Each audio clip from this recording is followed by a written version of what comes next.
Let's make some gluten-free chocolate chip cookies. Yum! We are going to start by browning our 1.5 sticks of butter, or 3/4 cup, whatever you have. So we're just going to put this on medium for about maybe 10 minutes, and I'll show you the process. Okay, this is about minute 2. It's sizzling along. You're going to keep going until it starts browning, and you're looking for that smell. It smells almost like nuts or something heating up. This is about minute 6. Just be very careful because your brown butter can go to burnt butter very, very quickly. So just keep watching it and keep swirling it. This is kind of almost done. You see those big bubbles forming and then popping immediately. And where there's a lot of foam in here, your butter is about to be browned. So, yep, it's almost there. So just watch it because it is almost there, and just keep smelling it. I also, see how like white it is right here? I also just take my spatula and kind of run it around and just keep watching it. Oh yeah, look how thick that is.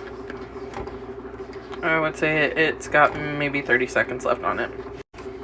Okay, see that color? You can pull it now, and that's almost been exactly 30 seconds. Okay, see that color? It's like almost beer. That's where I spilled, but it's like a beer color. That's what you want, and that's your brown butter.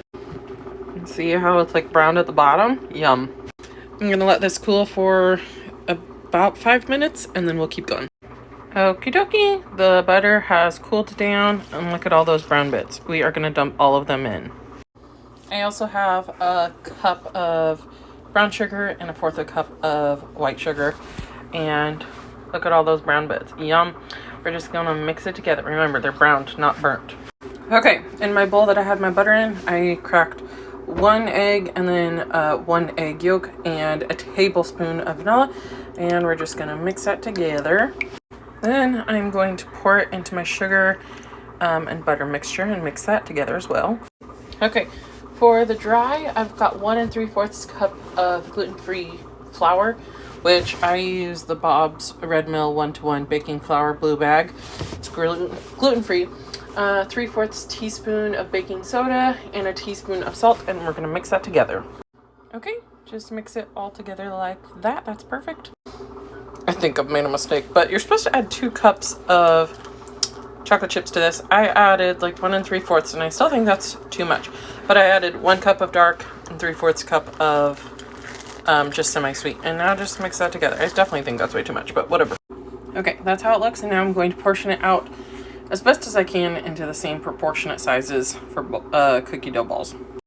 Okay, so it made 18 pretty similar size dough balls.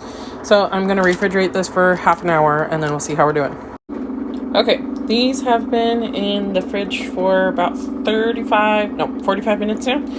So they're pretty perfect, and I turned on the oven to about 375, and we are going to bake these for 5.5 minutes, rotate them, bake for another 5.5. We'll see how it goes. I'm also going to freeze 10 of them for a day to see how well they bake the next day. Okay, time to try them. Put a towel on because it's more modest. I don't know. I'm not wearing anything in modest, but I don't know. Here we go. Look at those. Y'all, you cannot tell these are gluten-free. Like, at all. Oh, my lanta. These taste so good. There's no weird after flavor. Like with a lot of gluten-free baked goods, I feel like it tastes so good. And it's like the perfect cookie texture, too. There's a little bit of, like, gooiness in there, but it's done perfectly.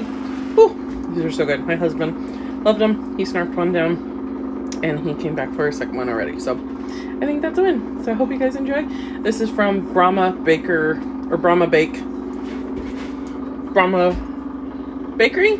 It's on TikTok. Just look her up. She is a genius. So hope you guys enjoy. Go look at more of her recipes and stuff. Okay, have a good night. Bye.